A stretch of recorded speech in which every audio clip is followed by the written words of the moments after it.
Bonjour tout le monde, j'espère que tout le monde va bien. Petite vidéo FAQ, foire aux questions. Je vous avais posé il y a quelque temps sur mon post YouTube, j'avais demandé de me poser quelques questions pour faire une foire aux questions. Voilà, j'ai eu quelques questions de poser, donc je vais y répondre. Je les ai tous notés sur mon calepin, les questions, et je vais vous répondre comme ça. J'ai rien préparé, on va voir. De toute façon, c'est le but, hein, c'est le but de papoter ensemble, voilà, et de pas avoir préparé mes questions. Alors, donc j'avais noté le 15 janvier, voilà. Donc c'était apparemment le 15 janvier où j'ai tout noté, les questions posées.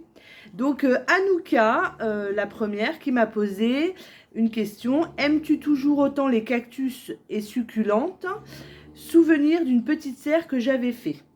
Oui, alors les cactus, je pense que depuis toujours, j'aime les cactus. Même adolescente, je me souviens, voilà, j'étais fan déjà de cactus. Les succulentes aussi, oui, oui, j'en ai quelques-uns ici, mais l'essentiel est là-haut, dans notre petit salon là-haut. J'ai mis tous mes cactus, j'en ai perdu pas mal là au déménagement. Je suis pas sûre qu'ils se plaisent super bien ici.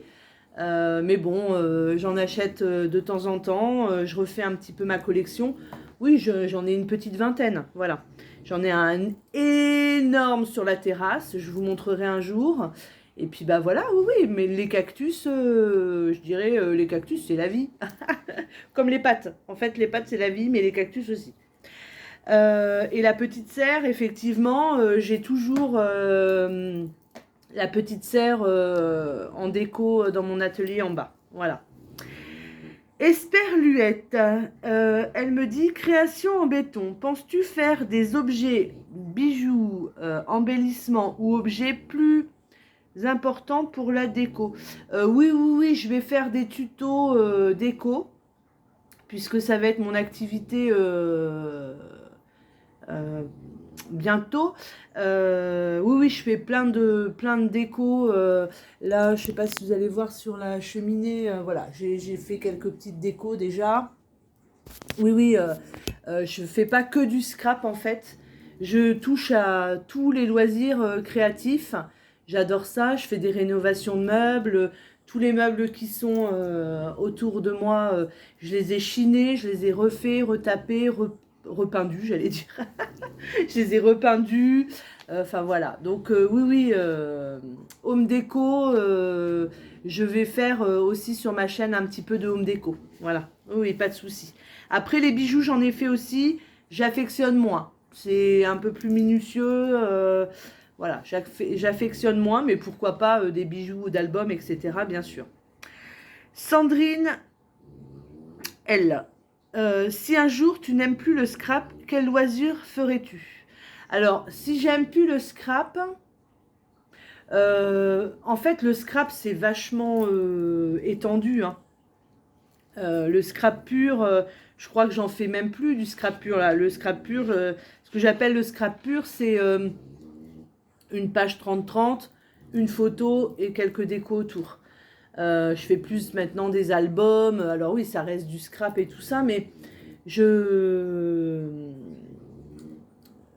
c'est pas possible de ne plus aimer le scrap. Je pense que quand on est mordu, on est mordu. Maintenant, si un jour je peux plus en faire, pour des raisons, je sais pas, hein, n'importe, ça va être... j'ai Booba qui ronfle à côté, je vous dis pas. Bah, en fait, je fais tout ce qui est rénovation de meubles, home déco et tout ça. Donc, je chine beaucoup et puis du coup, je me réapproprie les objets, tout ça. Donc, bon, si j'aime plus le scrap, bah, je ferai autre chose. Voilà. La cuisine, peut-être, parce que j'aime bien aussi cuisiner. Nathalie, combien albums as-tu fait depuis que tu fais du scrap? Alors, la question qui tue, j'en sais rien. J'en sais rien. Euh, j'en sais rien, cinquantaine, une centaine, 200, non peut-être pas 200 quand même pas, non je pense pas. Mais moi je scrape depuis je scrape depuis 19 ans. Ma fille a 20 ans, va avoir 20 ans, et je scrape depuis le jour de ses enfin le jour de ses 1 an, quand elle a eu 1 an, en fait, on a été chez un photographe, on a fait des photos, j'ai trouvé que les photos étaient très belles, et je me suis dit, ouais, il faut que je les mette en valeur, sauf que je connaissais pas du tout le milieu du scrap, et j'ai appris comme ça, en fait, voilà. Donc, puis au début, vraiment, il y a 19 ans, je peux vous dire qu'il y avait rien. J'ai vraiment appris sur le tas. Donc, je dirais, je sais pas, peut-être une cinquantaine d'albums. Peut-être une cinquantaine. C'est déjà pas mal. Sylvie. Ma Sylvie, que je te fais des gros bisous, ma Sylvie, de Dijon. Pourrais-tu faire un tuto carte à secouer ou un album? Élise, ma petite fille, est fan et regarde tes vidéos. Eh ben, Élise, je te fais des gros bisous. J'adore ta mamie. Elle est top. Voilà, c'est mon amie de Dijon. Eh bien, écoute, oui, je ferai peut-être un tuto carte à secouer. Alors, c'est pas ce que je préfère, hein. Les cartes à secouer, j'ai un peu de mal. J'ai toujours eu du mal à le faire, mais pourquoi pas, je vais relever le défi. Et puis un album, j'ai fait mon album il n'y a pas longtemps de grossesse, là, l'album de grossesse pour ma belle-fille. Donc oui, les albums vont venir, voilà, vont venir au fur et à mesure. Il va y avoir l'album de naissance aussi. J'ai plein d'idées là en ce moment, effectivement, pour ma future petite fille qui va arriver. Elle va être pourri gâtée en déco album de sa mamie. Voilà. Donc Élise, je te fais des gros bisous et je te dis peut-être à bientôt. Voilà. Alors Anne. Projet boutique. Déposer des créas et des ateliers, qu'en est-il? Alors, j'avais, avant d'arriver ici, un projet pour aller dans une boutique. J'avais fait une vidéo, etc. Ça se fera pas. Voilà, ça se fera pas pour des raisons voilà, personnelles. Je vais pas rentrer dans le détail, ça ne sert à rien. Donc, je suis en pleine création, en fait. Je suis en pleine création d'entreprise, création de boutique. Voilà, j'en dis pas plus. Je suis en plein dedans. C'est pas facile. Faut pas que je me plante. Voilà. Et on a d'autres projets avec Pascal. Donc, je vous dirai quand ça sera le moment de vous en parler. Voilà. Ensuite, quels sont tes achats les plus rentables en scrap et tes flops? Alors, mes achats les plus rentables, je dirais le massicot, le pic, le plioir, une bonne paire de ciseaux